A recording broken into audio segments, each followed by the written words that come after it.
ये 1.3 का first number question है कि सिद्ध कीजिए कि √5 एक अपरिमेय संख्या है।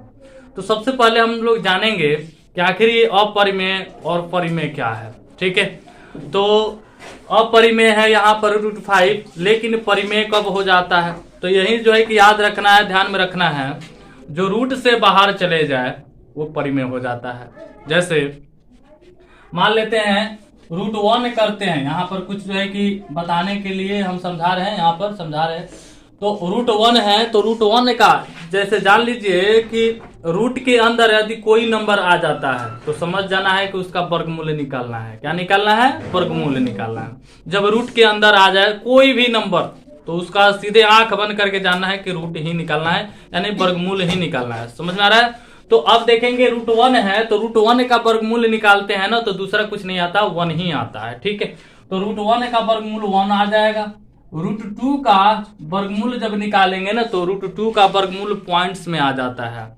तो पॉइंट्स में हम लोग नहीं निकालते हैं, है ना, जो बाहर आ जाता है, जो बिना पॉइंट्स के ऐसे जो भाग हम लोग करते हैं और भाग जो है कि पूरी तरह से कट जाता है, उसको कहते हैं कि पूर्ण रूप से पूर्णतः विभाजित है।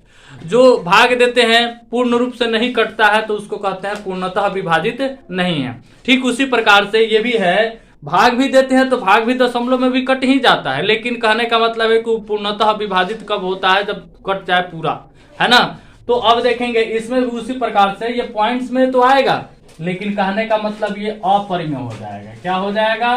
अपरिमेय।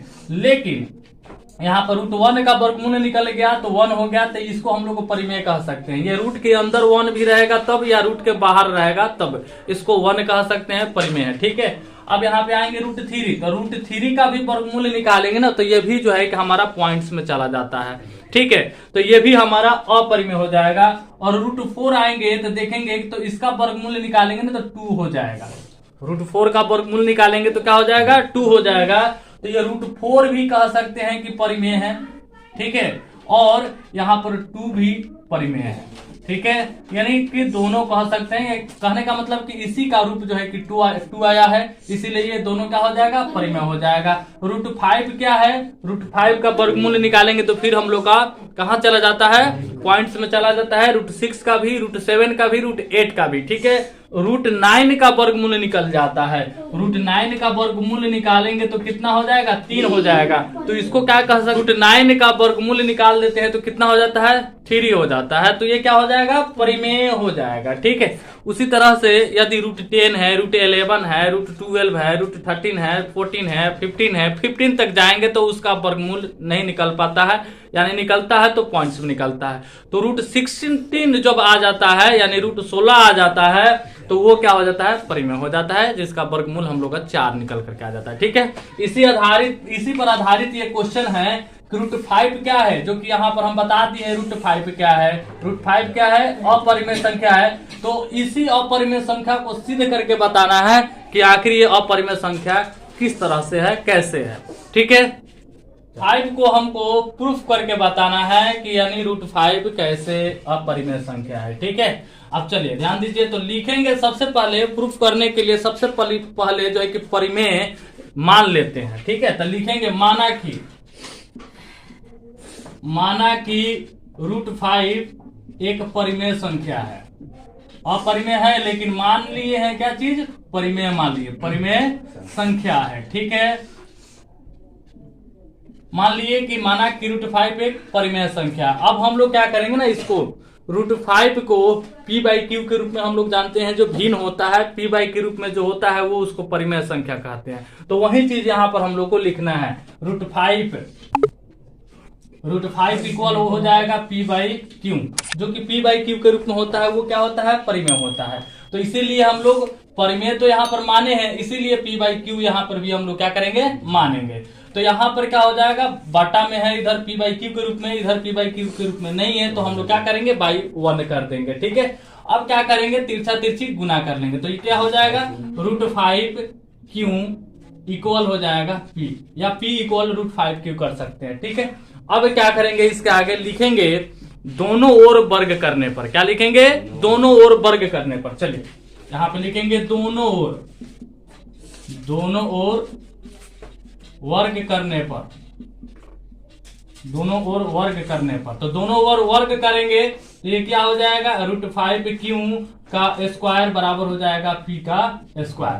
तो ये क्या हो जाएगा, 5q स्क्वायर बराबर हो जाएगा p स्क्वायर, क्योंकि हम लोग जानते हैं कि स्क्वायर से रूट हट जाता है, स्क्वायर से रूट हट जाता है, इसीलिए इसका स्क्वायर किए तो ये क्या हो गया, केवल रूट हट गया तो ये 5 हो गया, और ये q रूट से बाहर था इसीलिए ये q स्क्वायर हो गया, ये p स्क्वायर हो गया। ठीक है, अब यहां पर देखेंगे कि कहने का मतलब है कि एक के अलावा यहाँ पर कोई गुणज इसका गुणनखंड नहीं हो रहा है। यदि 5 का यहाँ पर जो हम लोग का जो यहाँ पर आया ना आंसर आया 5q स्क्वायर बराबर p स्क्वायर आया, तो यहाँ पर देख रहे हैं कि अगर 5 का खंडित करते हैं, 5 का खंडित करते हैं तो 1 के अलावा जो संख्या है उसके अलावा दूसरा कोई गुणनखंड इसमें नहीं आ रहा है, इसीलिए अब हम लोग को मान्यता जो होता है ना वो लिख देंगे कि हाँ ये मान्यता हम लोग का क्या है, गलत है, यानी कि ये संख्या अपरिमेय है। तो कैसे लिखेंगे ध्यान दीजिए, एक जो है कि किताब में जो है कि अलग अलग भाषा देखते हैं, और सब जो लोग जो टीचर होते हैं वो लोग भी अलग अपना अपना मेथड बताते हैं, अपना अपना रूल्स बताते हैं, जो कि हम अपना जो है कि ये अलग रूल्स है। ठीक है, इस पर ध्यान देना है। लिखेंगे यहाँ पर जो हम लोग p और q माने थे ये लिखना है, p q और और 5 यानी कि 5 का गुणनखंड, ये लिखना अनिवार्य है, ये लिखेंगे तभी जाकर के सिद्ध हो पाएगा। ठीक है, लिखेंगे यहाँ पे क्या क्या आया है, मेरे पास p आया है, q आया है, 5 आया है, तो हम तीनों को लिखे, p q और 5 का गुणनखंड कितना है, इस सभी का गुणनखंड जो है कि एक ही आएगा। ठीक है, एक है, लेकिन यहां पर देखेंगे, लेकिन p और q का गुणनखंड एक के अलावा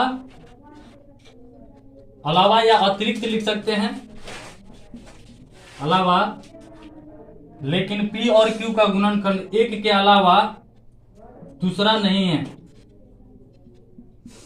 दूसरा कोई नहीं है। ठीक है, अब यहां पे लिखेंगे अतः √5 एक अपरिमेय संख्या है, अपरिमेय संख्या है।